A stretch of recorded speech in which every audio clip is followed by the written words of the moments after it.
kama unavyowatazama wanaongoza ligi kuu Tanzania bara, lakini pia vile wamesalia na michezo mitano. Kituo kinachofuata baada ya hapa kwenye kurejea kwa ligi kuu Tanzania bara ni dhidi ya Mashujaa. Wanakwenda ugenini, mahali ambako Mashujaa alipoteza michezo miwili. Mchezo wa kwanza ulikuwa dhidi ya Simba Sports Club, mchezo wa pili ulikuwa dhidi ya Azam FC kwenye michuano ya FA. Pengine unaitazama ni mchezo namna gani kati ya Mashujaa pamoja na klabu ya soka Young Africans?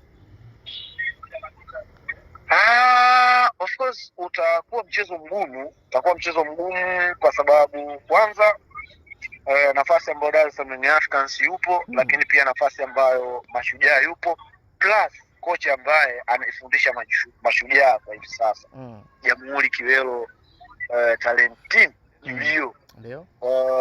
Unajua kwenye coaching, ili kuweza kushinda mechi wakati mwingine sio swala la kuwa na mbinu nyingi pekee. Wakati mwingine unahitaji kuwa na kocha ambaye ana uwezo mkubwa wa kuwa na ile tunasema man management, lakini uwezo mkubwa wa kuweza kuwahamasisha hao wachezaji kuweza kuipambania timu na kumpambania mwalimu ndani ya kiwanja. Sasa kitu ambacho kocha Julio ni mtaalamu kwenye hilo eneo, na ndio maana amekuwa akileta ushindani mkubwa sana pindi timu ambazo anazifundisha zinapokwenda kucheza dhidi ya hizi timu kubwa. Hata kama ikitokea amepoteza mechi, lakini unaona kuna ugumu mkubwa sana kwa hiyo timu kuweza kupata matokeo ya 100%. Ndio. Na kwa kukukumbusha tu, kwenye mazingira kama haya ambayo Mashujaa iko nayo, Jamhuri Kiwelo alipewa timu ya KMC msimu uliopita. Ndio. Akaisaidia timu kubaki na kaenda kacheza playoff ikabakia ligi kuu. Ni kweli.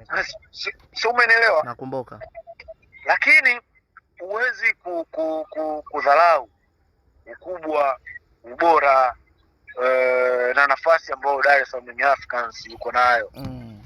Unajua hizi timu kubwa hususan Dar es Salaam Africans, nilitoka kukwambia kuna wachezaji wengi ambao wanaweza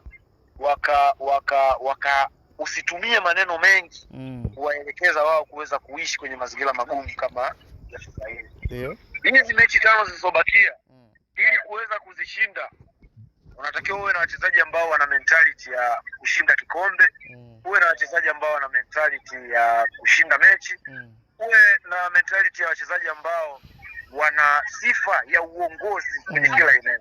Sasa ukiangalia Young Africans, timu nzima ina mchanganyiko wa hao wachezaji ambao wana hizo sifa ambazo nimekuelezea. Na plus msimu uliopita Young Africans alimpiga mkono Mashujaa pale KMC Lake Tanganyika Kigoma, mahali ambapo kwangu mimi nasema palikuwa machinjioni. Wakati huo ule uwanja unatumiwa na timu kama za Reli ya Kigoma na sio Mashujaa. Mashujaa amekuwa hana matokeo mazuri pindi anapocheza na hizi timu kubwa kwenye uwanja wa Lake Tanganyika. Kitu ambacho tangu amepanda ligi kuu hakuwahi kuzifunga hizi timu kwenye ule uwanja. Sio Azam, sio Yanga, sio Simba. Plus kwenye hichi kipindi bado naiona Young Africans ina nafasi kubwa sana kuweza kupata matokeo kwenye uwanja wa Lake Tanganyika dhidi ya Mashujaa. Ijapokuwa ubora wa mechi 10 au kupi garantia kushinda kwenye dakika 90 za mchezo mmoja. Unahitaji uwe na kitu cha tofauti kupitia kulingana na sifa na vitu ambavyo nimekueleza.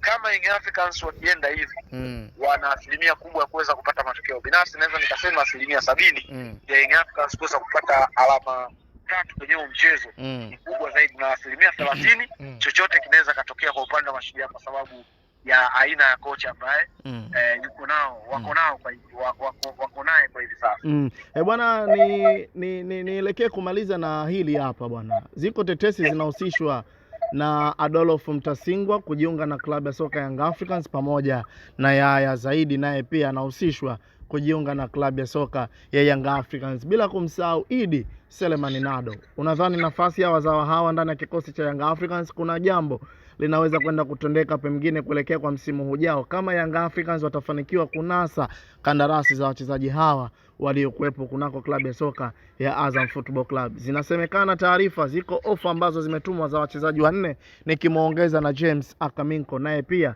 anahitajika ndani ya viunga vya Young Africans. Aliyewahi kuyafanya Simba Sports Club na kuchukua ubingwa back to back anakwenda kuyafanya Young Africans kuchukua wachezaji ndani ya kikosi cha Azam FC.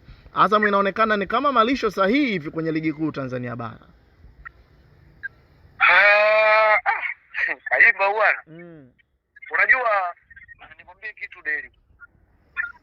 Msingi mkubwa wa timu kuweza kufanya vizuri na kutoa makombe kwenye ligi kuu Tanzania bara ni kuwa na namba kubwa ya wachezaji bora wa kizawa.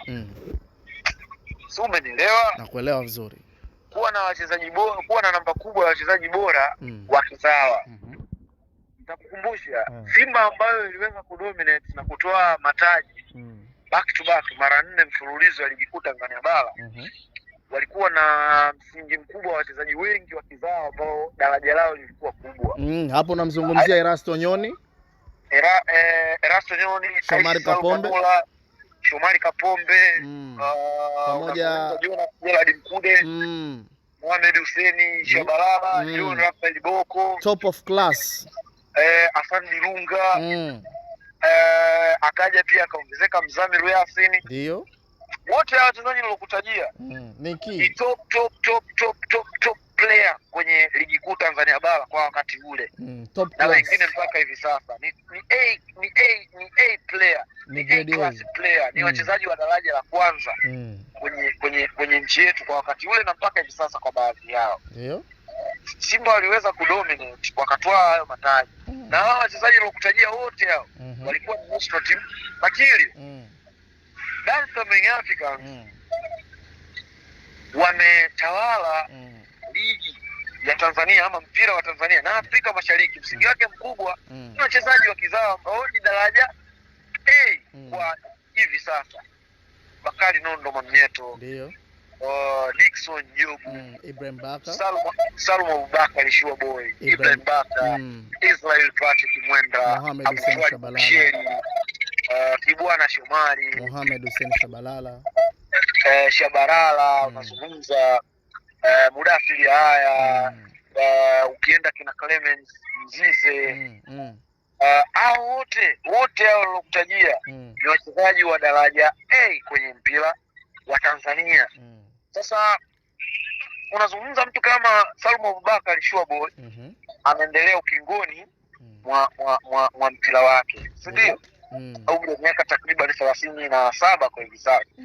Tarajia energy yake inapungua kadri siku zinavyozidi kwenda. Kwa hiyo Young Africans kuhusishwa na watu kama kina Adolf Bitegeko, Tasingwa, Idi Suleiman Nado, umemtaja mwingine ya Umar bin Zaidi, Braziliano, midfielder. Hao wote wachezaji hao ni wachezaji wa daraja A kwenye mpira wa Tanzania kwa hivi sasa. Kwa sababu hao wote ni national team material. Ni wachezaji ambao kama kuitwa kwenye dirisha hili dirisha linalofuata ataitwa kwenye timu ya taifa. Kwa hiyo mimi sishangazwi na Young Africans kuwa kwenye mazungumzo ama kuwahitaji hao wachezaji. Kwa sababu ongezeko lao kwenye kikosi cha Dar es Salaam Young Africans ni mfululizo wa kutengeneza msingi imara wa timu kuwa na namba kubwa ya wachezaji wazawa wenye ubora mkubwa, kwa sababu wachezaji wa kigeni almost wanakuwa 12. Sio, unaelewa?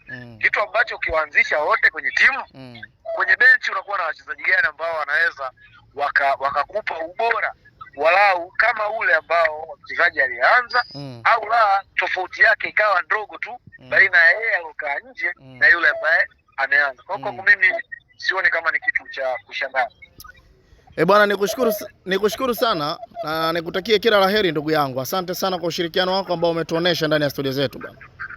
Bwana, Mungu akubariki sana, na mimi niwatakie ufuatiliaji mwema wadau wetu wa Chapesa Media na waendelee kuwa karibu na Chapesa Media kwa sababu ndio sehemu pekee ambao wanaweza kupata madini mazuri ya kimpira na exclusive za kutosha kutokea kwenye nyanja tofauti za kimichezo ndani na nje ya mipaka ya Tanzania. Shukrani sana kaka. Pamoja.